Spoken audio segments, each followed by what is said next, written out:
Olá, estamos iniciando mais um programa Elite Rosa aqui na Rádio Na Voz Delas, a rádio número 1 das mulheres que decidem protagonizar com autenticidade. Prazer, meu nome é Fabiana Sampaio, sou mentora de mulheres empreendedoras, sou empreendedora na área da educação, sou consultora de imagem estilo e também trabalho com estratégia de marcas pessoais que amam um salto rosa e um bom vinho Pinot Noir. Por que Pinot Noir? Pinot Noir, porque ele é mais leve, assim como a vida deve ser. Olha, gente, agora é meio-dia em ponto, estamos começando o nosso programa e hoje nós temos um bate-papo muito especial com a doutora Fernanda. Daqui a pouco eu já apresento ela para vocês, mas antes eu quero agradecer a participação de vocês. Já tem muita gente já ouvindo a gente. Já de antemão, já mando um abraço, um beijo para vocês do Colombo, Paraná, São Paulo, capital, Bahia, Morpara, pessoal dos Estados Unidos que sempre está presente aqui de Chicago, Los Angeles, Nova York, São Francisco. Pessoal de Alexandria, Goiás, Salvador, Bahia, São José dos Campos, São Paulo, Rio de Janeiro, capital, Mauá, São Paulo, Belo Horizonte, Minas Gerais, Contagem, Minas Gerais, Vespasiano, Minas Gerais, Caeté, Minas Gerais, Barbacena, Minas Gerais, pessoal de Minas em peso aqui hoje, hein? Juiz de Fora, Minas Gerais e Presidente Prudente em São Paulo. Muito obrigada pela audiência e por vocês estarem aqui para poder ouvir a gente esse tema maravilhoso de hoje. E hoje a nossa convidada é a doutora Fernanda Rasulevicius, que é advogada, especializada em Direito do Trabalho e Processo do Trabalho, pós-graduada em Direitos Humanos e Direito Constitucional pela Universidade de Coimbra, Portugal, coautora da obra escrita Direito do Trabalho e Previdenciário Comparado Brasil versus Portugal. E também é vice-presidente da Comissão de Prerrogativas da OAB daqui de São Paulo e OAB Subseção de Tatuapé. Tudo bem, doutora Fernanda? Como é que você está? Bom dia, Fabiana. Bom dia a todos que nos ouvem, a todos e todas que nos ouvem. É um excelente início de semana a todos nós. É um prazer estar aqui, Fabiana, conversando com você no dia de hoje. Eu estou muito bem, graças a Deus. Que bom, doutora. E hoje a gente vai falar sobre um tema muito importante para as empreendedoras, empresárias que estão aqui nos ouvindo, né? Que é a arte da contratação. Conselhos legais para empreendedoras que estão expandindo suas equipes. E antes de a gente entrar nesse tema, você que é empreendedora, você que é empresária que está aqui, né, nos ouvindo, aproveita e manda a sua dúvida, manda ali a sua sugestão também.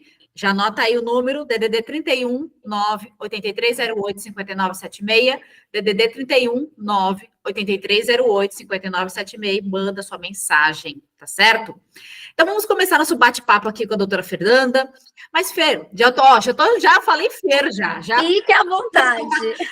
Eu falo assim, gente, eu chamo minhas convidadas, convido, e aí chega aqui, estou chamando, já estou íntima, tá, doutora? Então, assim, de vez em quando vai Fer, Fernanda, doutora, mas tá tudo certo, né? Sem problema nenhum, de forma alguma. Tá certo. Fernanda, e antes de a gente começar nosso bate-papo em si, com o tema, eu sempre pergunto para as convidadas sobre o que você diria, né, para as mulheres protagonistas, né, que estão nos ouvindo, o que é para você empreender e quais os desafios de ser empreendedora, porque eu sei que você também é empresária, empreendedora, está aí no ramo da advocacia, e eu queria que você falasse para as protagonistas, né, o que é empreender e quais os desafios que você tem hoje.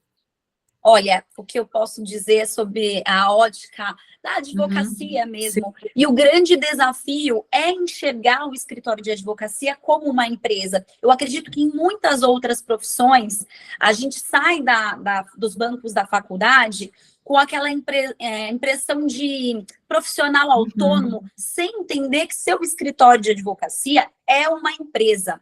E é necessário, então, a análise das métricas, é necessária a gestão, e isso é difícil de assimilar num primeiro momento, que a gente sempre fica focando na técnica, e acaba deixando essa questão de gestão mesmo. Então, para mim, o principal desafio foi enxergar, primeiramente, o meu escritório como uma empresa, sair um pouco do operacional, do técnico, para enxergar aqui como uma empresa, que a gente precisa fazer o acompanhamento dos analíticos, enxergar os resultados do escritório, projetar, né, traçar as nossas metas. Então, não é só o trabalho ali técnico.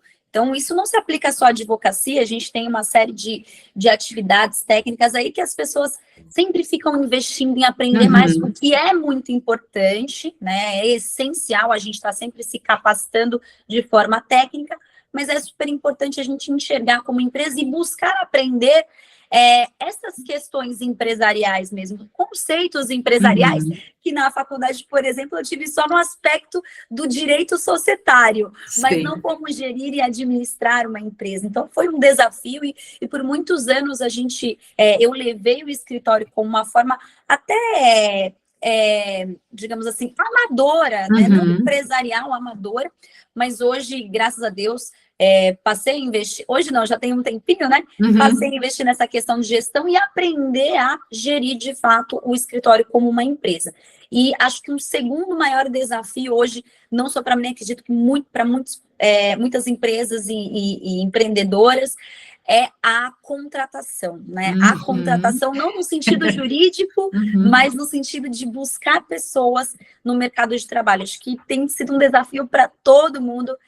Cada vez mais, infelizmente, as pessoas não têm se preocupado tanto assim com a questão técnica, e aí tem sido bastante difícil o tratar com as pessoas, né? É um desafio grande aí também, que eu estou em constante aprendizagem para desenvolver e sempre buscar o melhor ali no mercado de trabalho. Certo, mas e o que empreender para você? Você falou dos desafios, mas empreender, quando você fala, nossa, empreender, o que é para você? O que vem na sua cabeça? Olha, é difícil essa pergunta, mas acho que a palavra é realização, né? Legal. Empreender, você faz efetivamente o que você gosta de fazer, que você acredita e como você acredita. Né? Diferente de quando você trabalha para uma outra pessoa, quando você faz o seu de fato, né? Você constrói ali o seu negócio com seus olhos, com a sua personalidade, os seus valores, sua essência. Então, é uma delícia, né? Tem inúmeros desafios, mas empreender é gigante, né? Nos torna gigante em diversos aspectos. Exatamente. E é isso. Porque o que é aquela coisa, né? Sempre as convidadas falam, porque além do desafio, o empreender é basicamente o que você falou, né? Uma realização. É uma realização. Realização.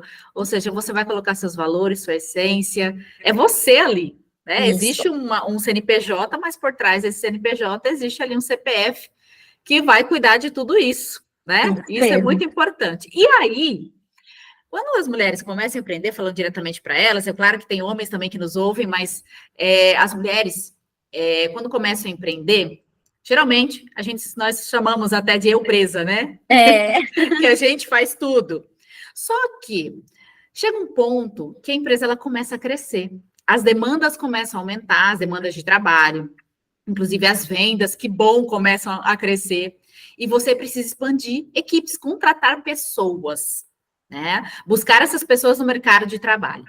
E é aí que as empreendedoras, elas precisam não só buscar pessoas que vão realmente ter o perfil que vai complementar ali na tua empresa, né? Que vai realmente fazer sentido, mas existe ali a questão legal, né? Que envolve aí o direito do trabalho, a legislação trabalhista. E esse é o nosso ponto na nossa conversa de hoje. Então, doutora, eu queria já começar perguntando para você, né? Quais são os aspectos legais básicos que uma empreendedora ela deve considerar ao contratar empregados para sua empresa? Porque ela viu que ela precisa contratar a primeira pessoa, mas uma pessoa que, se for contratada de forma errada, pode dar problemas futuros ali, passivos trabalhistas, enfim. Mas quais são os passos legais básicos que ela precisa ficar atenta ao contratar pessoas?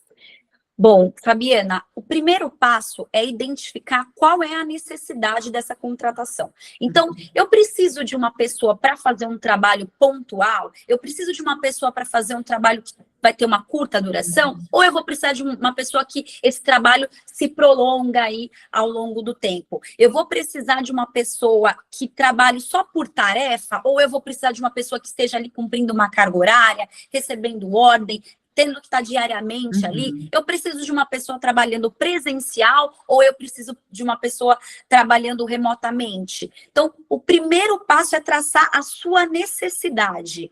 Se é realmente uma pessoa que vai estar ali todos os dias ou se não tem essa necessidade. Se eu preciso apenas de um trabalho específico, sem me preocupar qual é o horário que essa pessoa vai cumprir esse trabalho, como, onde, por quê, o importante é ela me entregar esse trabalho. Então, o primeiro passo é esse, a identificação da sua necessidade. Obviamente, não diria algo contrário. O segundo passo seria realmente buscar uma orientação jurídica. Porque por mais que você faça essa identificação, a gente precisa fazer o enquadramento da sua necessidade com o tipo de contrato. E as pessoas têm uma percepção de que existe só duas formas de contratação, que é o CLT comum e o prestador de serviço quando não exige ali uma subordinação e sim uma autonomia. E não são somente esses dois caminhos. Existem inúmeros contratos de trabalho, uma série de modalidades de contratação, que se você for avaliar, fala, poxa, nossa, vale a pena contratar dessa maneira. Ou então não existe só essas duas modalidades. Dentro dessas duas chaves, que são amplas, a gente tem uma série de outros tipos de contrato. Então, o segundo passo seria investir nessa consultoria jurídica. Para quem está começando, às vezes, puxa, eu não tenho condições e tal. Então, eu diria, qual é a sua atividade? Identificou, olha, eu preciso de uma pessoa todos os dias, o básico, de fato, é o contrato por tempo indeterminado, que é o CLT, e aí a necessidade de você entender qual é a sua atividade econômica, buscar qual o sindicato respectivo da categoria, tá? E, posteriormente, verificar qual a convenção coletiva de trabalho da minha categoria. Pega lá a convenção coletiva de trabalho. Essa convenção coletiva de trabalho, ela fica disponibilizada nos sites dos sindicatos. Se eventualmente não estiver disponibilizada no site, você identificando qual é o sindicato, lembrando que o sindicato a gente observa com base na atividade econômica preponderante da empresa. Tá? Então, se é uma empresa de turismo e lazer, nós vamos buscar essa convenção coletiva de trabalho. O Google ajuda bastante a gente, é sempre legal consultar o Ministério do Trabalho e da Economia para verificar se é aquela convenção mesmo, e fazer uma leitura dessa convenção coletiva para identificar quais são as exigências que o meu contrato de trabalho terá que ter. Tá? Um outro ponto também legal, que muitas vezes está previsto na convenção coletiva, são as modalidades de contratação. Às vezes, a própria leitura ali da convenção coletiva te traz insights de formas de contratação, porque traz, muitas vezes, as previsões dos tipos de atividade. Tá? Vendedor, assistente e tal, ele te dá ali os tipos de atividades e lá no finalzinho te dá as formas de contratação. Muitas vezes, a convenção coletiva traz até a própria CLT, reproduz a CLT em alguns aspectos. Então, se você não tem condições de investir numa consultoria jurídica, lembrando que, assim, a consultoria jurídica nem sempre é um bicho de 7 cabeças que o pessoal pensa que vai deixar um carro ali. Não é isso. Procure fazer orçamentos, porque às vezes nem é tudo isso que você está pensando e você se previne e até economiza na sua contratação. Então, essa seria a minha as primeiras dicas para contratar. Identificar a necessidade, buscar uma consultoria jurídica e fazer uma leitura da convenção coletiva de trabalho. Exatamente. Olha só, pessoal, mulheres que nos ouvem, que são empreendedores e empresárias. Se você ainda não tem, né, você ainda não contratou ninguém, já está pensando em contratar, olha que importante esses 3 passos que a doutora acabou de dizer aqui. Porque muitas vezes a gente não dá a devida atenção para essas questões, a gente vai ter um certo problema lá na... Então, veja, fazer de forma planejada, até para que você faça com segurança, né? E isso é importante. E sempre procurar orientação. Né? Não é fazer só, eu tenho que contratar, vai lá e contrata e acha, vai no achismo, não, faça com planejamento. Esses três passos que ela deu aqui é muito importante, você já anota aí, porque se você vai contratar, ou se você já contratou e de repente não prestou atenção nessas questões, tá? Já vai ver para você realmente não ter problemas futuros mais para frente. Bom, agora... Só vou te fazer um acréscimo, que é o que acontece muito, Fabiana, é o caminho inverso, né? Sim, então, sim. assim, a empresa cresce e aí depois a pessoa procura para fazer a reorganização. E isso acontece, isso é comum, sim. É bom a pessoa se preocupar quando, né, já cresceu ali para... Mas o que você disse é muito importante, porque geralmente a mão de obra já está lá, e para a gente corrigir é um problema. Exato. Então, o ideal é realmente antes de contratar, e o interessante é que às vezes você tem ali um gasto com uma consultoria jurídica, mas aquilo vai servir não só para a primeira contratação, mas para todas, né? Todas as próximas que você fará. Então ajuda bastante. Exatamente isso, ou seja, planejar para fazer as coisas da forma correta, né? Sim. Para a sua empresa e para as pessoas também que estão entrando na tua empresa, que vão colaborar aí com o seu trabalho, né? Nas empresas. Perfeitamente. Bom, ó, agora é 12h15, nós vamos para o nosso primeiro intervalo, e você, mulher, você, protagonista, não saia daí, já pega o papel e caneta e anota tudo isso para você aplicar na sua empresa, hein? Então, ó, a gente vai para o nosso primeiro intervalo, a gente já volta, então não saia daí. Olá, voltamos com o nosso programa Elite Rosa aqui na rádio, na voz delas, a rádio número 1 das mulheres. Agora é 12h23, e eu quero aproveitar e mandar um abraço, um beijo para as pessoas que estão nos ouvindo aqui, que estão entrando aqui para nos ouvir na rádio, de Porongatu, Goiás, Miguel Pereira, Rio de Janeiro, Santana do Mundaú, Alagoas, Alagoinhas, Bahia, Imperatriz, Maranhão, Paraná, Colombo, Condado do Paraíba. Que bom que vocês estão aqui nos ouvindo com esse tema super importante para você que é empreendedora, você é empresária, né? A arte da contratação. Conselhos legais para empreendedoras que estão expandindo suas equipes, com a doutora Fernanda, que é especialista na área do trabalho. Então, vamos lá, doutora, vamos continuar aqui com o nosso bate-papo. No primeiro bloco, você falou sobre os passos legais básicos, né, para uma empreendedora, que ela tem que considerar na hora de contratar alguém para a empresa dela. Mas aí, quando ela decide contratar, existe a questão do contrato de trabalho. Você disse que tem várias modalidades, né?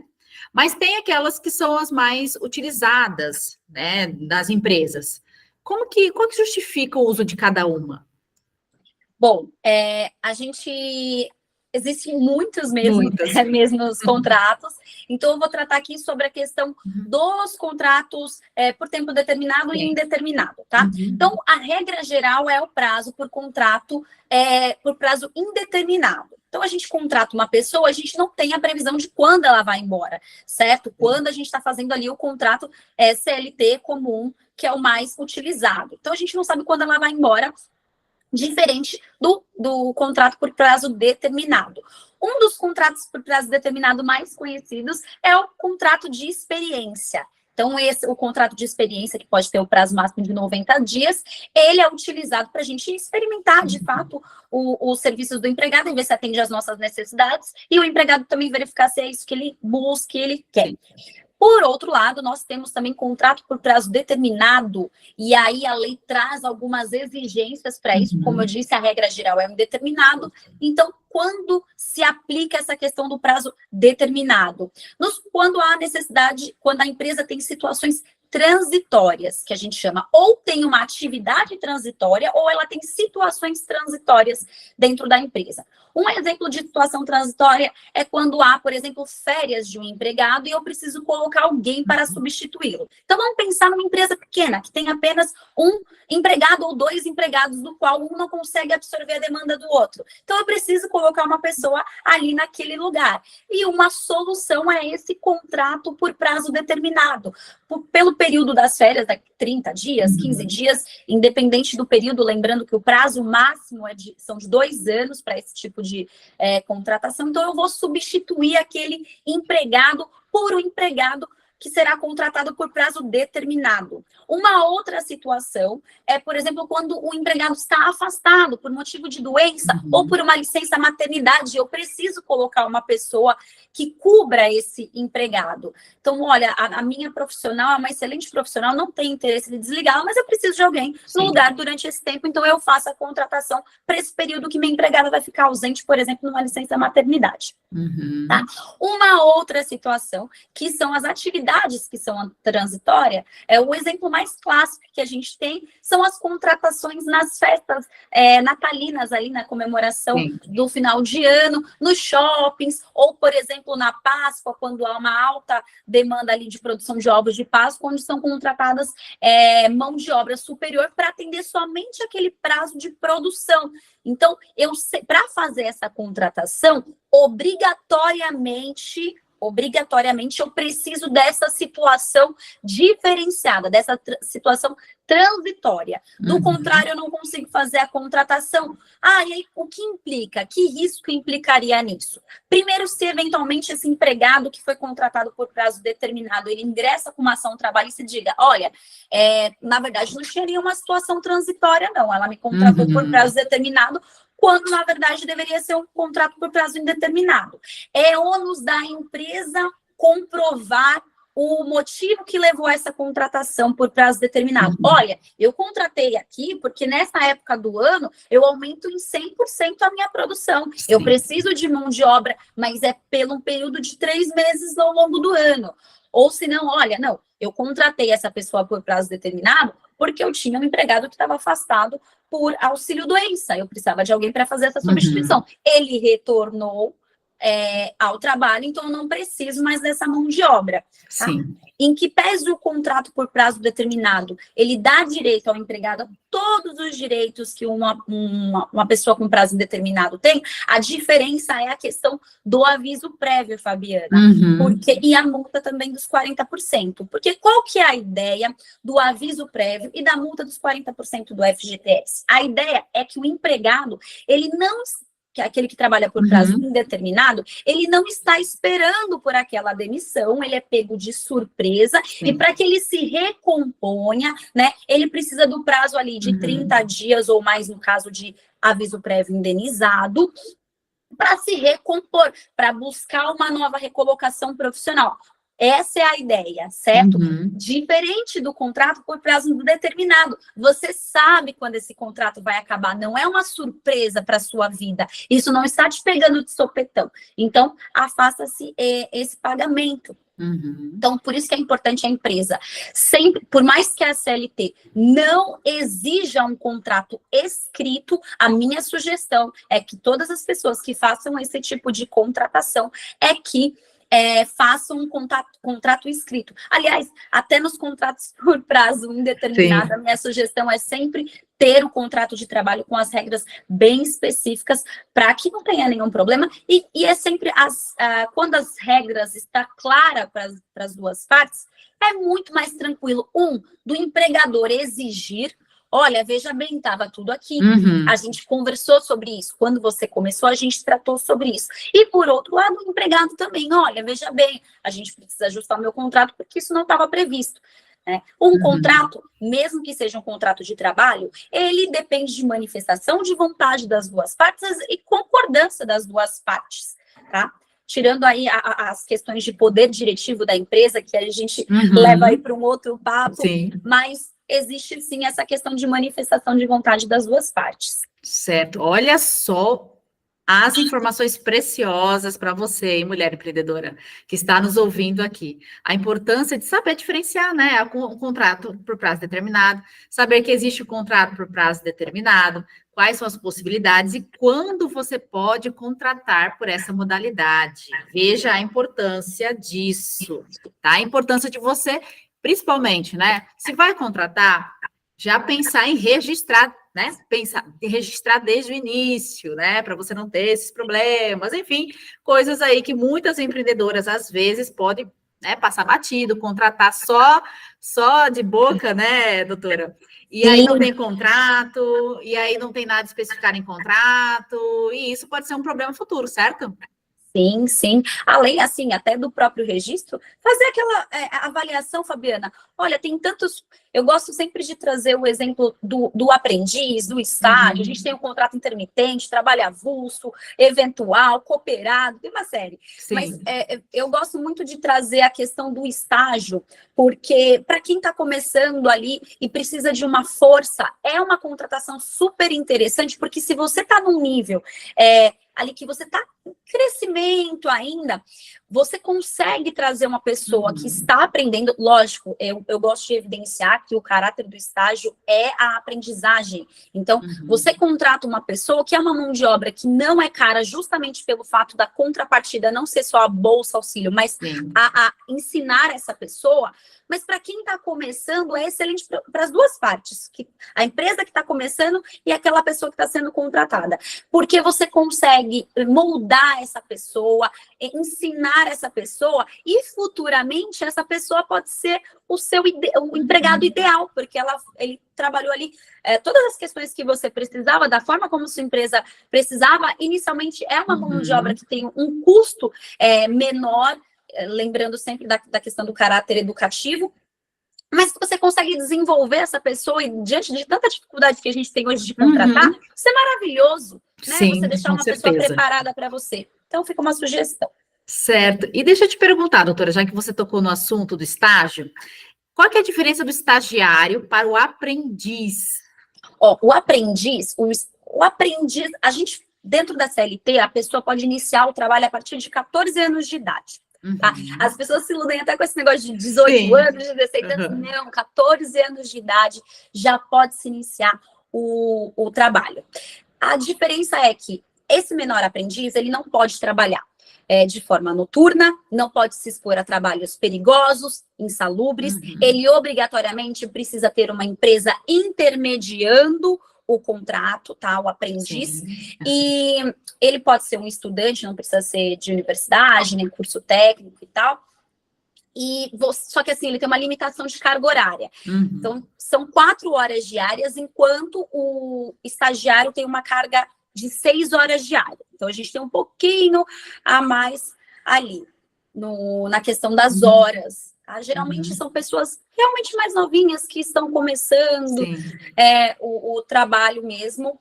Então, tem essa questão da diferença. E o aprendiz, ele é um empregado, tá? Então, ele tem ali todos os direitos diferentes do estagiário. Na minha época, na faculdade, o estágio é obrigatório, no curso de Direito, a gente brincava que o estagiário é um nada jurídico, com todo respeito a todos os estagiários, que eu fui também, mas nada jurídico, é uma brincadeira, mas justamente por isso, porque você não tem verbas rescisórias, você não tem ali o 13º, você tem as férias, né? Mas você não tem o 13º. Então, tem umas especificações que não tem FGTS, não tem contribuição à Previdência Social, e isso acaba, de certa forma, custando menos, lembrando que precisa ser respeitadas as regras, então custa menos, mas a pessoa também trabalha menos. Na época de prova, essa pessoa tem que sair na metade da jornada para poder estudar. Então, a pessoa que está querendo contratar um estagiário tem que ter ciência das obrigações. A obrigação é contratar um seguro para essa pessoa. Se acontece alguma coisa, ela está segurada. Então, essas são as diferenças. Certo, e olha que interessante, né? Tem o estagiário, que aí, claro, tem essas questões de o custo é menor, só que tem todas as obrigações ali, e tem o propósito educativo, importante, né? Eu falo isso porque eu também já fui estagiária, e vou ser bem sincera para vocês que estão nos ouvindo aí, né? Eu já trabalhei em vários, inclusive em órgãos públicos, né? E a gente tinha aquela coisa, era contratado para ser estagiário, para fazer uma coisa, chegava lá para o arquivo, fazer coisas que não tinham nada a ver, isso aí poderia descaracterizar o estágio. Perfeitamente, Fabiana. O estágio, o intuito é a pessoa aprender. Eu também fiz estágio, hoje mesmo eu estava conversando com o pessoal aqui do escritório a respeito disso. Como o meu estágio não era cumprido. Eu sou muito grata ao meu estágio, porque de fato eu aprendi, foi super importante para a minha carreira. Eu sempre aconselho os profissionais que estão estudando a estagiarem, mas é necessário respeitar e respeitar também. Lógico que ali ao longo do dia pode surgir atividades, fazer um arquivo e tal, mas não pode ser a principal atividade da pessoa. Ela precisa do desenvolvimento técnico dela, justamente para ela se preparar para o mercado de trabalho. E melhor, você tem que cuidar dessa pessoa, respeitar o contrato dela, para você trazer ela para você, para que ela queira ficar, né?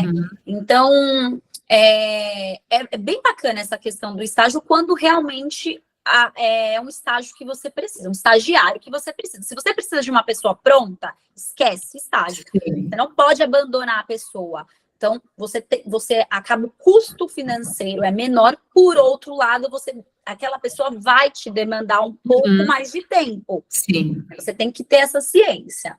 Exatamente. Olha que importante, viu? É um ponto bem crucial aí, né? Se você quer uma pessoa pronta, talvez não seja o estagiário, né? Você vai contratar realmente uma pessoa que já tem experiência, né? Enfim. Sim. Agora, se você tem a disponibilidade, você tem um tempo para você poder contratar alguém que você vai poder acompanhar, e realmente a pessoa, quando ela está no início, né? Principalmente aqueles que estão saindo da faculdade, já estão próximos de formar e estão no estágio, e estão com aquela força, aquela garra de querer aprender, é uma ótima opção. Muita opção ótima, né?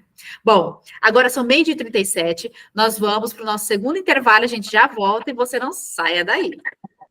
Olá, voltamos com o programa Elite Rosa aqui na rádio, na voz delas, a rádio número 1 das mulheres. Agora são exatamente 12h44.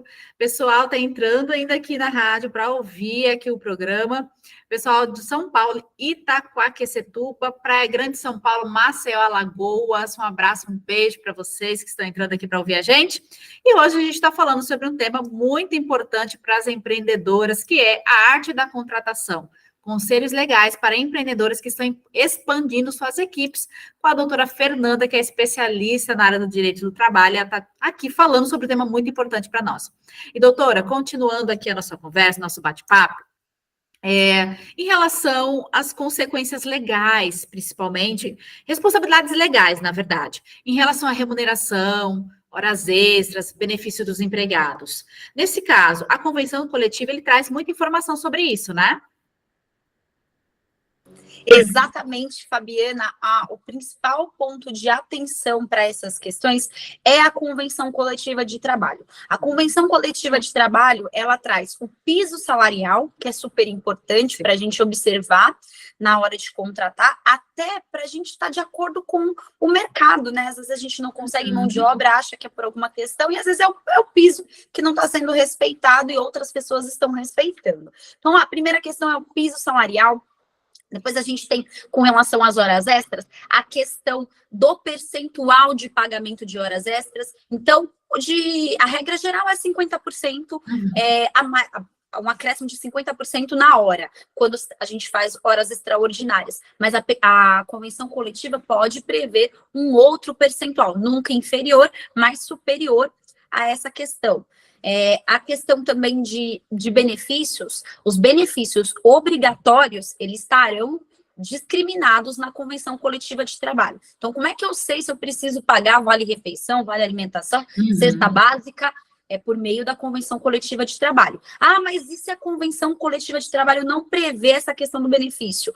Aí a empresa institui se ela quiser, né? Lembrando, benefício é interessante para a gente reter mão de obra, para a gente ter ali um time legal, que é uma coisa que acaba retendo mesmo, né? Convênio médico, a gente tem hoje assistência PET, uma série de benefícios. Então, mas é sempre importante ver qual é a minha obrigação, porque às vezes a gente está pagando ali um vale-refeição quando a gente deveria estar pagando uma cesta básica, e uma coisa não é a outra. E tem um ditado no direito que diz: quem paga mal, paga duas vezes. Então não adianta depois você dizer, mas eu pagava um vale-refeição, que é muito melhor que uma cesta básica. Mas veja bem, você deveria ter pagado a cesta básica. Se você não pagou a cesta básica, você poderia ter feito, e pagou o vale-refeição, você poderia ter feito esse ajuste com o seu empregado. Por quê? Porque o vale-refeição, ele é melhor que uma cesta básica. Se fosse o contrário, não poderia, tá, Fabiana? Então, se está prevendo lá o pagamento de vale-refeição, eu decido pagar a cesta básica, como é inferior, eu não posso fazer. Mas, como beneficia o empregado, eu poderia ter feito esse pequeno ajuste que não me traria um problema. E qual é o problema? O problema é uma eventual condenação na Justiça do Trabalho para você ter que pagar a cesta básica durante todo o período do contrato de trabalho que você deixou de fazer, enquanto estava pagando um benefício que talvez nem fosse obrigatório você fazer. Exatamente. E aí, dentro da legislação, tem questões relacionadas à saúde também, né? Segurança no ambiente de trabalho. Quais são, assim, os pontos mais importantes, assim, que a empreendedora ela tem que ficar atenta em relação a isso? Sabia, no primeiro ponto, às vezes as pessoas pensam, ai, mas não tem problema, mas olha como essa legislação é insuportável, cheia de coisas, mas as pessoas não têm a dimensão da importância, não só para o empregado no sentido de segurança, de saúde, que a gente tem que se preocupar com as pessoas que trabalham com a gente, sim, mas é uma segurança da empresa. Então, ponto principal, o exame admissional, fazer um exame admissional bacana, não é aquele beabá que preveja ali, óbvio, considerando os limites legais, tá? Sem aquelas exames que não podem ser feitos, né? Então, fazer um exame admissional bacana, por quê? Qual o porquê disso, Fabiana? Para a empresa é uma segurança no sentido de que, se no futuro esse meu empregado, ele fica doente e fala, olha, eu fiquei doente no trabalho, vamos lá ver o seu exame admissional. Você já não tinha essa questão? Ah, eu tive uma perda auditiva. Foi feito um exame de audiometria? E se aquela pessoa já tinha no início do contrato de trabalho uma perda auditiva? Opa, então não foi aqui que você ficou doente. Isso é muito importante para resguardar a empresa. E os exames médicos periódicos, a minha sugestão é, ao menos uma vez ao ano, submeter esse empregado ao exame periódico, para verificar como está a saúde e tal, também no sentido de preservar a saúde e segurança do empregado e a empresa. Um outro ponto também super delicado é a questão do equipamento individual de proteção. Observar, olha a sua convenção coletiva, tem dúvida, dá uma pesquisada ou faça uma consulta jurídica, o que eu preciso entregar para estar tranquilo. A obrigação do empregador é entregar e fazer a fiscalização do uso, porque aquele empregado precisa utilizar. Se o empregado, não quer usar, fui orientado, aí é uma questão, é um problema que sai das mãos da empresa e passa para o empregado que assumiu aquele risco de um eventual acidente porque deixou de usar o equipamento de proteção que lhe era entregue e exigido uso. Então, eu gosto sempre de dizer, não basta entregar o equipamento de proteção sempre mediante recibo, tá? Não basta entregar o equipamento de proteção. É ideal que você ensine a utilização, obrigue a pessoa a usar, e se a pessoa não usar, você repreenda. A gente tem ferramentas jurídicas do empregador, que são as penalidades. As penalidades são a advertência, a suspensão, e o empregador precisa saber utilizar essas ferramentas ao seu favor. Né? Então, não está usando, já foi advertido verbalmente, olha, uma advertência, porque você está cuidando do seu empregado fazendo isso, porque o equipamento de proteção individual existe porque ele é necessário, senão ele não existiria, certo? E você também garante ali a saúde da sua empresa, porque quando um empregado adoece, por mais que ele não entre com um processo do trabalho, quando ele adoece, você perde aquela mão de obra e você, aquele empregado afastado, lembra que a gente falou do contrato determinado? Você precisa colocar uma outra pessoa para trabalhar no lugar dele, você precisa treinar essa pessoa, então o custo é alto. Então, se você cuidar dos seus empregados, você não tem problemas tanto com relação à fiscalização do Ministério Público do Trabalho, não tem numa eventual ação trabalhista, você também está preservado, além de preservar a saúde e segurança do seu empregado. Exatamente, olha só, olha pontos importantes, hein, mulher? De repente você contrata aí, não faz exame admissional, que já está errado, já contratou errado, tem que fazer antes, então tem série, isso aqui é só alguns pontos, viu? Tô achando que a doutora vai ter que vir mais vezes, porque é muito amplo, né? Até, Fabiana, eu gosto de trazer também a questão da empregada doméstica mesmo. A gente, né, tem uma relação tão próxima que às vezes a gente acaba deixando de lado umas questões importantes, que é, por exemplo, o exame admissional. Vamos supor que essa empregada cai na sua casa, acontece alguma coisa com ela, e ela já, por exemplo, tinha um pino no fêmur, por exemplo, e aí aquilo aparece depois. Como que você vai comprovar que aquilo não foi na sua casa, né? Então é complicado. Outra coisa, equipamento de proteção individual para essas pessoas também. A gente acha que bota, luva, entrega, dá um recibinho simples. Se você fizer um recibo de caneta, escrito a caneta, entreguei na data de hoje, XYZ, para Maria, pronto. A data assina, acabou. Exatamente. Então, é uma segurança, né? Você, além de cuidar dessa pessoa que vai estar lidando com os produtos de limpeza e tal, ela está ali com a bota para não escorregar. Tá? Você está cuidando da pessoa e está cuidando da saúde ali, porque às vezes principalmente processos que envolvem saúde, são processos caros, que às vezes custam a saúde da empresa. Exatamente. E quais as consequências legais de que a empresa que não cumpre, né, a legislação trabalhista, não está em conformidade? As consequências, primeiro, extrajudiciais, são as fiscalizações do Ministério Público do Trabalho. Então, o Ministério Público do Trabalho, um belo dia, pode aparecer na sua empresa, bater lá e querer fiscalizar, fazer uma fiscalização. E se você não estiver em conformidade com a legislação, você pode ser multado por isso. E as multas são altas. E aí, né, você precisa pagar, se não entra em dívida ativa, você já não pode ter crédito, você perde crédito, te complica a vida inteira. Além da questão extrajudicial, nós temos a questão judicial, que são os processos judiciais mesmo, né? Você, às vezes, nem sabe que está em desconformidade com a lei, e aí, quando vem um processo, principalmente de empresa pequena, eu atendo bastante empresa pequena aqui, EPP, microempreendedor, enfim. As pessoas não sabem, e aí quando vê, meu Deus, eu não tenho nada disso, o que a gente vai fazer, né? É um corre para tentar solucionar aquela questão, mas, então assim, judicializou, a questão fica pior ainda, né? Você tem o custo com advogado de qualquer maneira, você tem o desgaste, principalmente quem é pequeno, tem aquela primeira reclamação trabalhista, sofre porque geralmente a relação é próxima, então é um desgaste emocional, tem o impacto financeiro, se você for condenado, ainda tem a condenação, que geralmente os valores são altos, e são altos porque eles são cumulativos, né? Quando uma pessoa ingressa com uma ação trabalhista, ela consegue reclamar os últimos 5 anos de contrato de trabalho. Então, se ela estava lá 5 anos ou mais, os últimos 5 anos que você estava fazendo alguma coisa errada, ele é cobrado com juros, correção monetária, com multas.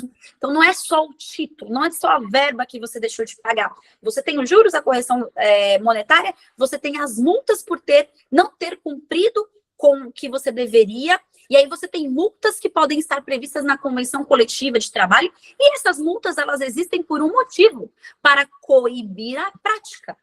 Para que as pessoas façam certo. Exatamente. Senão, elas existem por isso. Exato, gente, olha o tanto de informação. Então, você, mulher que tem empresa, que está contratando, que vai contratar, procure orientação jurídica, não deixe de buscar orientação jurídica, porque isso é muito importante para o seu negócio. De repente, um processo trabalhista pode ali trazer um passivo tão grande, pode quebrar a tua empresa. Então, verdade. Assim, né, veja a importância disso. Bom, agora nós vamos para o nosso último intervalo, a gente já volta, então não saia daí. Olá, voltamos com o nosso último bloco aqui do programa Elite Rosa, na Rádio Na Voz Delas. Agora é exatamente 1h, estamos aqui com a doutora Fernanda e com um bate-papo que a gente teve hoje sobre arte da contratação, conselhos legais para empreendedoras que estão expandindo suas equipes. Então, a doutora falou vários pontos aqui muito importantes relacionados a contratos, relacionado à questão de você estar atento à convenção coletiva e consequências que você pode ter se você não estiver de acordo em conformidade com a legislação. Então, eu quero mandar um beijo e um abraço para todos que passaram por aqui. O pessoal também entrando de Canoas, Rio Grande do Sul, Guarujá, São Paulo, Santa Fé, na Argentina, Comércio na Bahia. Um abraço, um beijo para vocês. E eu quero agradecer você, doutora Fernanda, pela disponibilidade de estar aqui, de falar sobre um tema tão importante. Pena que o tempo é curto, porque é tanta coisa, né? Tanta coisa para se falar. São muitas coisas, e sabe que advogado gosta de falar, né? Então... Exatamente. Então, assim, eu até falo, ó, você vai vir outras vezes aqui, porque tem vários pontos aqui, mas muita coisa, mulheres que estão nos ouvindo, que são empreendedoras, né, empresárias, e são coisas que, se você não se atentar, isso pode trazer sérios problemas. Então, eu queria, doutora, Zé, muito obrigada pela sua participação e queria que você deixasse seus contatos, né? Onde as pessoas podem te achar, justamente porque é muito importante a gente ter orientação jurídica para começar nos seus negócios aí de forma planejada e tudo mais, e agradecer pela sua disponibilidade de estar aqui. Fabiana, eu que agradeço o convite, um imenso prazer estar aqui conversando com você, que empodera mulheres empreendedoras. Eu adoro falar com mulheres, apoio muito essa questão do empreendimento, do empreendedorismo feminino. E os meus contatos, para quem quiser conversar comigo, o meu Instagram é fernanda.rzladv, tá? .adv, desculpa. fernanda.rzl.adv. Lá tem o nosso WhatsApp, o WhatsApp do escritório, para quem quiser conversar, bater um papo. Também posto vários vídeos e conteúdos a respeito de direito do trabalho, sempre que possível. Certo, muito obrigada pela sua participação de coração. E eu queria que você deixasse uma última mensagem para as mulheres empreendedoras, porque o nosso objetivo aqui, né, é falar para essas mulheres. Queria que você deixasse uma última mensagem para elas. Olha, a minha mensagem é determinação, força, porque como a gente iniciou essa conversa aqui, empreender é realizar, é realização, não só no sentido profissional, através do empreendedorismo a gente conquista sonhos em todos os planos. Então, essa minha mensagem, às vezes as coisas são difíceis, mas não desanime, as coisas foram difíceis para mim também, acho que para todas as mulheres a gente tem até um quesinho de dificuldade a mais aí, pelo fato de ser mulher, isso é inegável, mas isso nos traz mais orgulho ainda quando a gente consegue conquistar as nossas coisas. Então, deixo um abraço e força, determinação para a nossa realização, para as nossas realizações. Ai, muito obrigada de coração pela sua participação. E que mensagem linda, hein, mulheres? Que mensagem linda. Força e determinação, porque a gente consegue. É só você buscar, você consegue. E assim, a gente termina aqui o programa Elite Rosa para mulheres que decidem protagonizar com autenticidade aqui na rádio, na Voz Delas, a rádio número 1 das mulheres. Não esquece de me seguir também no Instagram, @FabiSamba, e no LinkedIn, Fabiana Sampaio Machado. E lembre-se, quando as mulheres descobrem que juntas são ainda mais fortes, nada pode pará-las. Espero vocês na próxima semana. Um forte abraço e até mais. Muito obrigada a todos. Tchau, tchau.